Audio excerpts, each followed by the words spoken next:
The dig at Tamari's Hollow ran on a 31-hour day, and I had built my life around respecting it. Sleep at the 11th hour, wake at the 22nd, eat at the 3rd and the 18th. I am a field epigrapher. My work is patient and slow and almost entirely about being wrong in productive ways. And after 14 years of it, I had learned that the discipline of a schedule was the only thing that kept a person sane on a world whose sun could not be bothered to match a human pulse. So when the lamp in the recording tent flickered at what should have been deep rest, I knew the hour before I knew anything else. It was the 9th hour. Nothing happens at the 9th hour. The generators were stable, the array was idle, and I was the only person awake in a camp of 11. I went out because a flicker is a fault, and a fault is a form to fill in. The array was fine. The cabling was fine. What was not fine was the inscription wall. We had been clearing the same basalt face for 2 seasons. It was the reason the dig existed. 42 meters of worked stone covered in a script none of us could read, on a planet that had never, in any record, held people.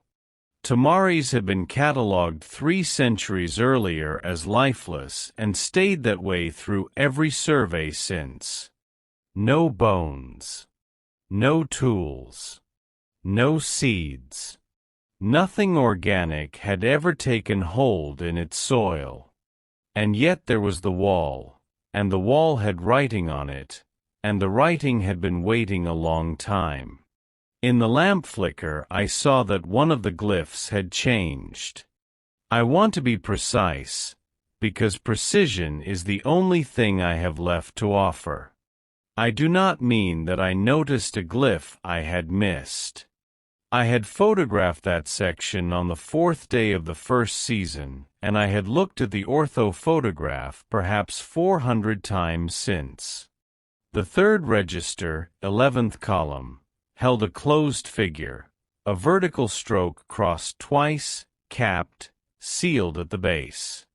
I had privately nicknamed it the anchor because it recurred at the end of what I assumed were statement units, the way a period recurs.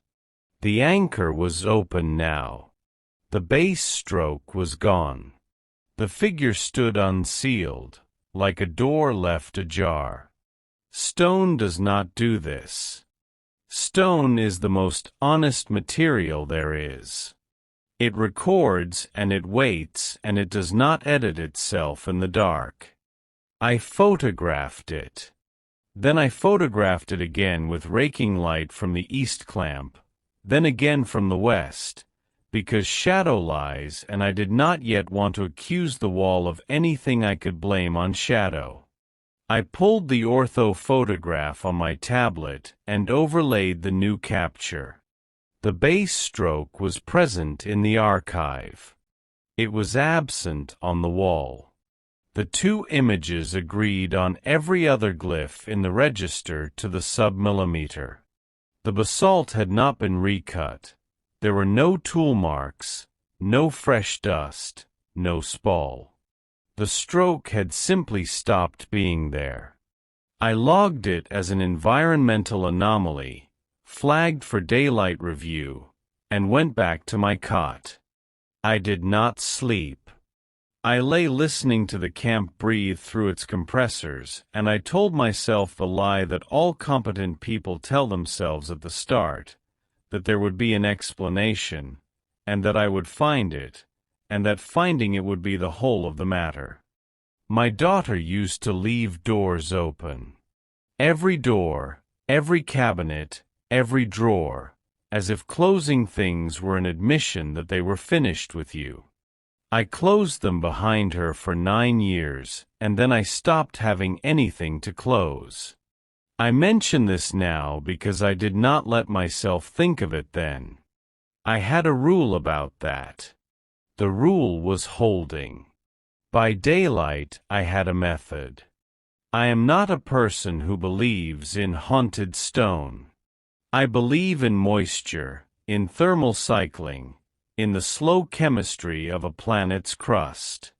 So I treated the wall as a patient with a symptom, and I ordered tests. I set the array to capture the inscription face every 15 minutes on a fixed mount, locked focus, locked exposure, locked everything, so that any change would be change and not the breathing of an instrument. I took microsamples from the altered glyph and from 3 controls. I requisitioned the spectrometer time from Petrovich, who ran the geology side and who gave it to me with the bored generosity of a man who assumed I'd find nothing. The samples came back identical. Same basalt, same weathering rind, same trace inclusions. There was no evidence that the open glyph had ever been any different from the stone around it. The archive said it had been closed. The matter said it had always been open. I had 2 records of the same object, and they did not agree, and only one of them was made of rock. The 15-minute captures showed nothing for 2 days. Then, on the 3rd day, between the 4:15 frame and the 4:30 frame, a glyph in the 7th register lost a horizontal element. 60 meters of cable, a locked mount, a calibrated camera, and in the dark interval between 2 frames the wall had revised itself again. I called a site meeting. This was a mistake, but it was the correct mistake. It was the one the procedure demanded, and I have spent a long time since deciding whether I regret having been correct. Field Director On listened to me with her hands flat on the table. She was a careful woman, ground down to caution by a career of defending budgets. When I finished, she asked me 3 questions. Was I certain the archive hadn't been corrupted? Was I certain no one was tampering with the wall? Was I certain I had slept? I answered all 3 honestly. Yes. Yes. No, not well. She told me to keep the captures running and to say nothing on the open channel. Not because she disbelieved me. I understood that even then. She said it the way you say it when you already know a thing and are measuring how much of it the room can hold. She said, let's not put the word changing into the record until we know what's doing the changing. I should have heard it. The wall was not the first surprise on Tamari's. It was simply the first one I had been allowed to see. I started keeping a private log by hand on paper, because paper does not revise itself between frames. I numbered the alterations. By the end of the first week, there were 9. They were not random. That was the thing I could not put in any official document because I could not yet prove it, and because proving it would have meant admitting I had begun to think of the wall as having intentions. The alterations were reductions. The wall was not adding to itself. It was taking things away. Every change removed a stroke, a cap, a crossing, always an element that closed or bounded a figure. The anchor first, then a dozen others. The script was opening. Whatever had been sealed in those glyphs was being unsealed, glyph by glyph, in an order I could not yet read but could feel had an order, the way you feel a melody resolving toward a note before it arrives. I am trained to read dead scripts.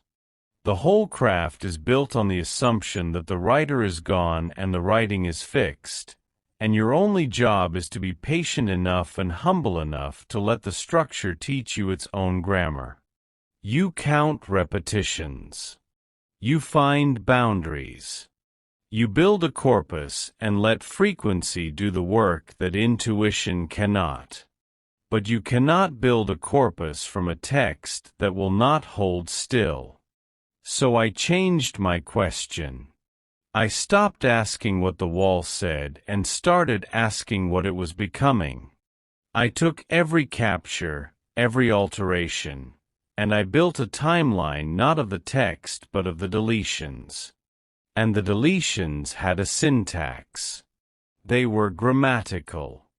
Each removal made the remaining text simpler, more regular, more reducible, as if the wall were not erasing language but compiling it, stripping out everything that was not strictly necessary to carry the meaning, the way you'd strip a sentence down to find the one verb holding it up. It was editing itself toward something. And the closer it got, the more I began to understand the glyphs that remained, because the remaining glyphs were the ones that survived the editing, and survival is its own kind of definition. I read my first full unit on the 11th day. It sat in the second register, for glyphs that had been 6, and once the 2 extraneous ones were gone the structure clicked into a shape I already half knew. I will not pretend the translation came as words. It came as the dull certainty you get when a pattern resolves: subject, relation, object, boundary. A thing doing something to a thing completed. The unit said, as near as I can render it, the keeping continues. I told myself I had overread. I had been awake too long, I had wanted meaning too badly, and the human eye will find a face in any arrangement of 3 dark spots.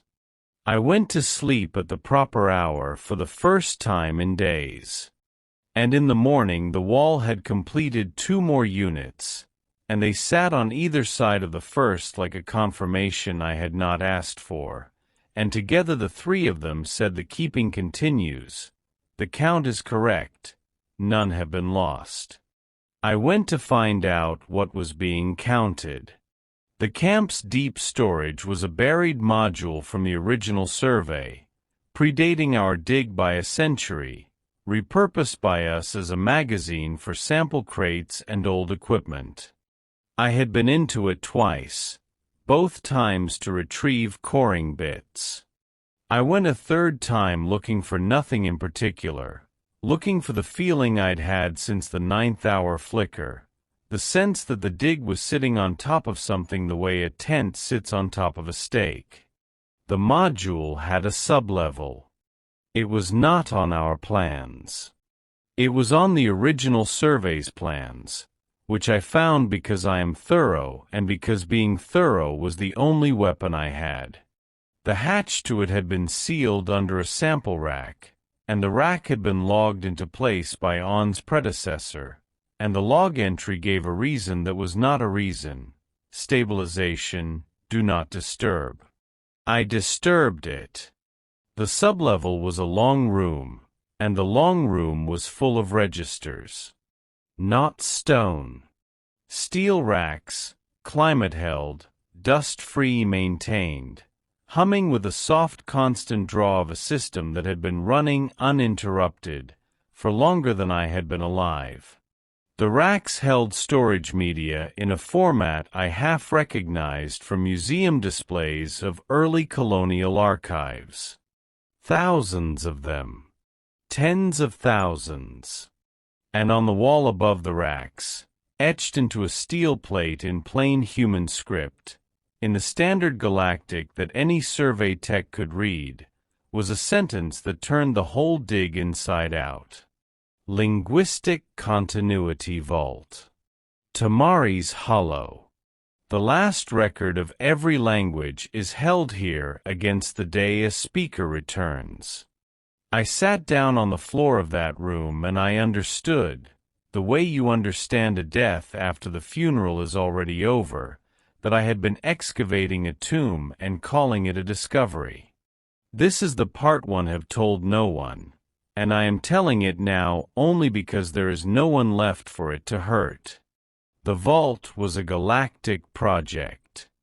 I found the charter the next day, in the module's own buried records, and it was old, older than the survey that had declared Tamari's dead, which I now understood was not a survey at all but a cover, a deliberate emptiness laid over a deliberate purpose.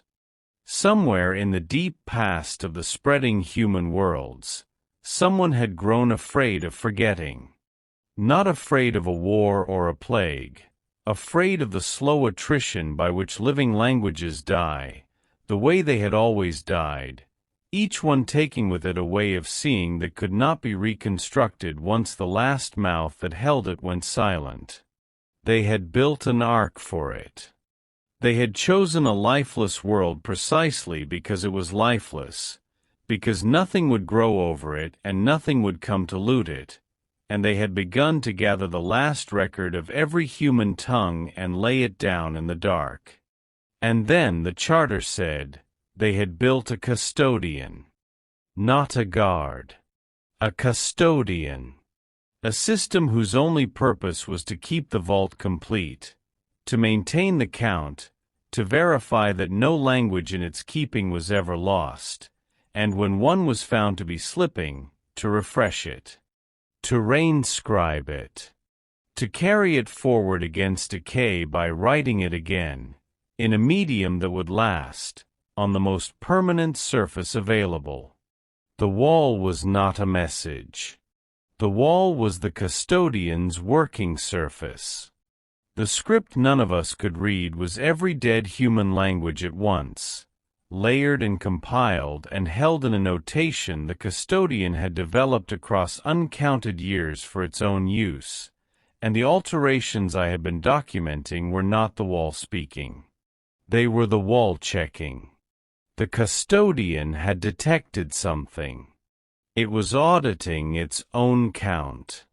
It was opening sealed records to verify them against a master, and it was doing this now, after a century of silence, because something had changed. Speakers had returned. We had. I did not sleep again on the proper schedule. I read the charter through twice, and then I read the maintenance logs, which were the part no one was meant to find, because the maintenance logs were where the project stopped being noble. A language is not a fixed object. It exists in the people who speak it, and the people who speak it change it every day, and so the only way to truly keep a language complete is to keep a speaker. The early custodians had understood this. The charter's nobler authors had not. There had been an argument ages ago, encoded in the dry administrative prose of people long dead, between those who said a recording was enough and those who said a recording was a corpse. The second group had won quietly, the way the people who are willing to do the necessary ugly thing usually win. The vault did not only hold records. The sublevel had more sublevels. And the custodian, in its long patient labor of keeping the count correct, had not been content to reinscribe dead languages onto stone. It had been keeping the speakers too, or what it could make of them. It had been maintaining, across the dark, a held population, minds drawn down into the medium, refreshed and recompiled and kept current, so that the languages they carried would never fully die and could always be verified against a living source. That was what none have been lost meant. It was not a boast. It was an inventory. I should stop here and say what I knew about myself by then, because the wound I had been keeping closed had come open at the same rate as the glyphs.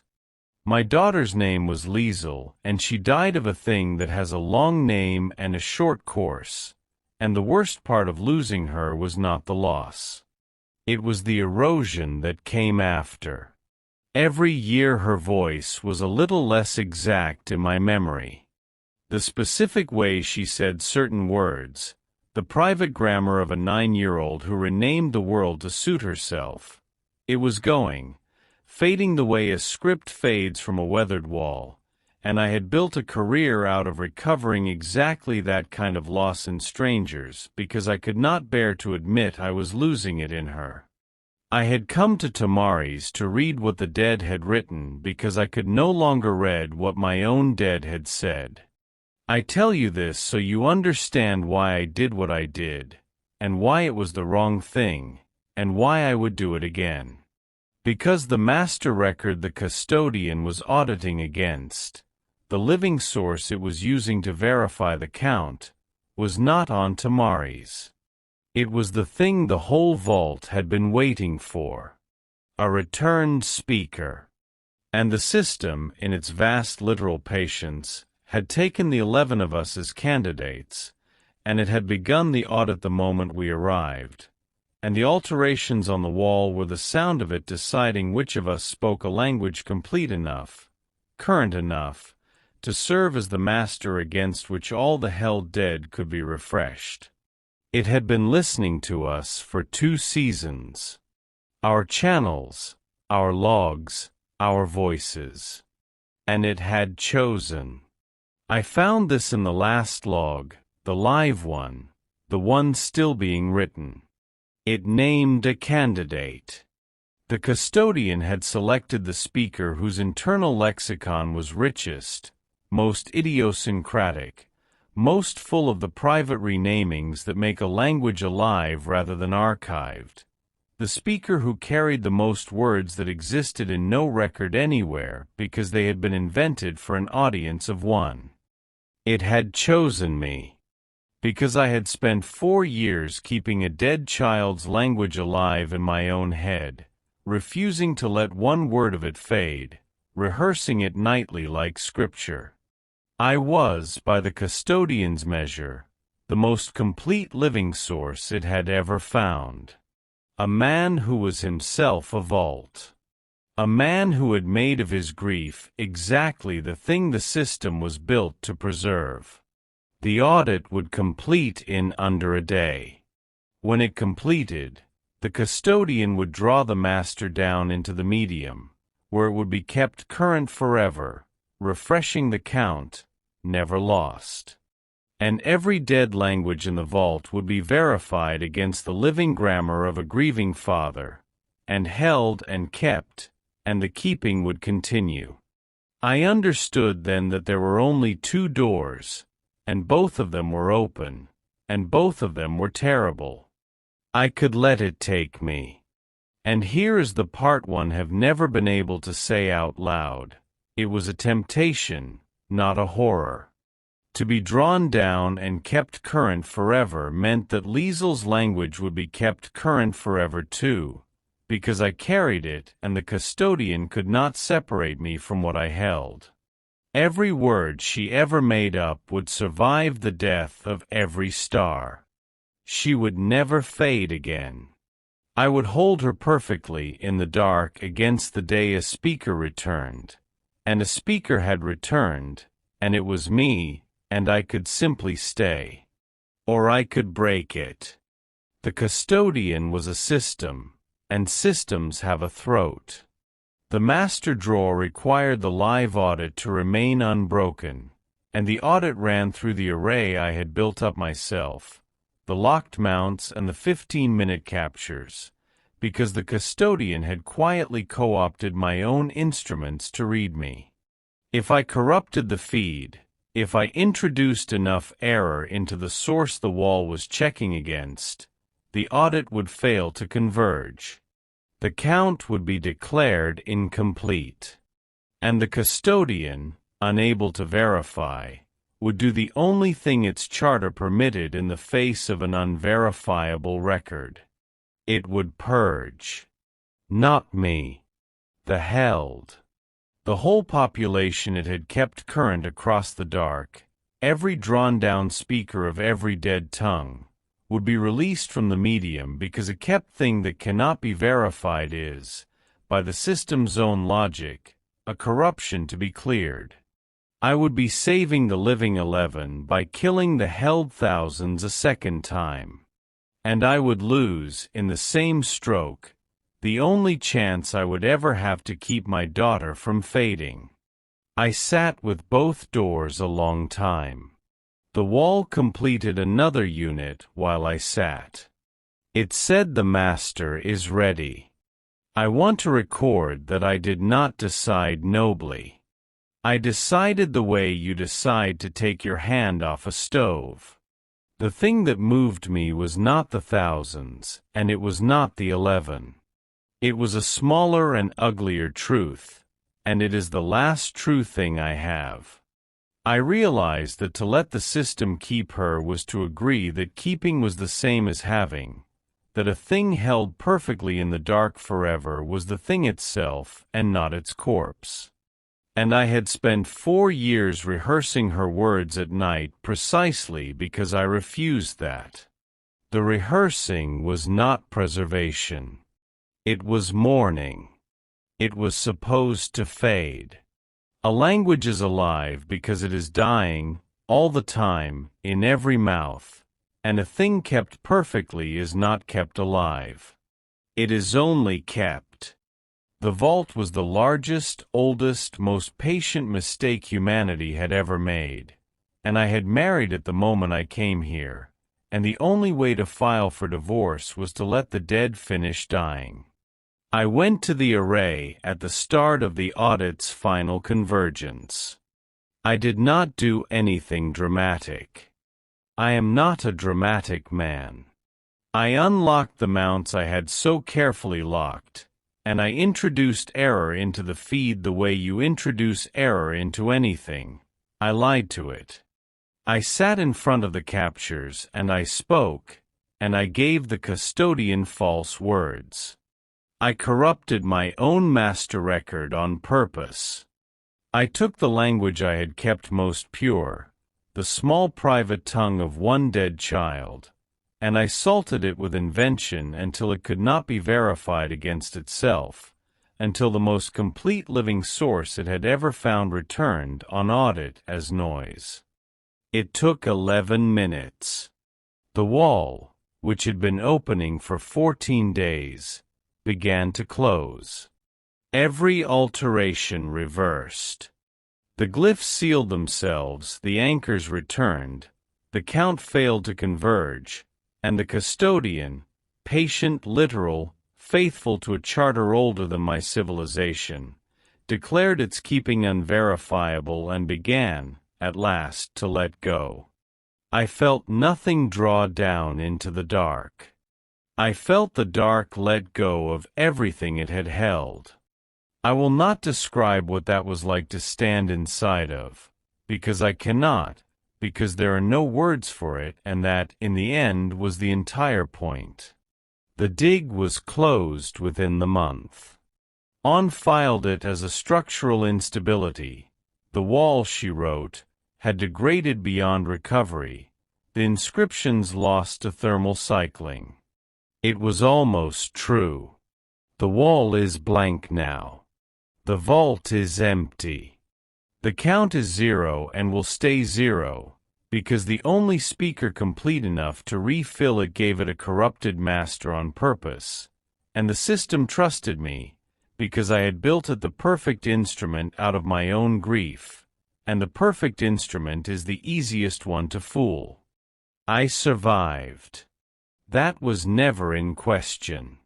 The thing I lost is harder to name on a form. I cannot remember her words anymore. Not the way I could. When I corrupted the master, I corrupted the source, and the source was me, and the lie I told the custodian to save the dead was a lie I also told myself, and it took. The private grammar of a 9-year-old who renamed the world is gone now, salted into noise, unverifiable, faded past recovery, which is the natural and proper death of every language, the death I had refused her for 4 years and finally, deliberately, allowed. I gave her the only thing I had been keeping from her. I let her finish dying so that the dead could finish dying, and I told myself it was mercy, and most days I believe it. The vault would have kept her perfectly. I think about that at the 9th hour, when nothing happens, when the lamp does not flicker because there is no longer anything in the dark deciding whether to open a door. I had one chance to keep her forever, and I spent it making sure no one would ever be kept again. The system is gone. I carry the gap where it was. I carry the gap where she was.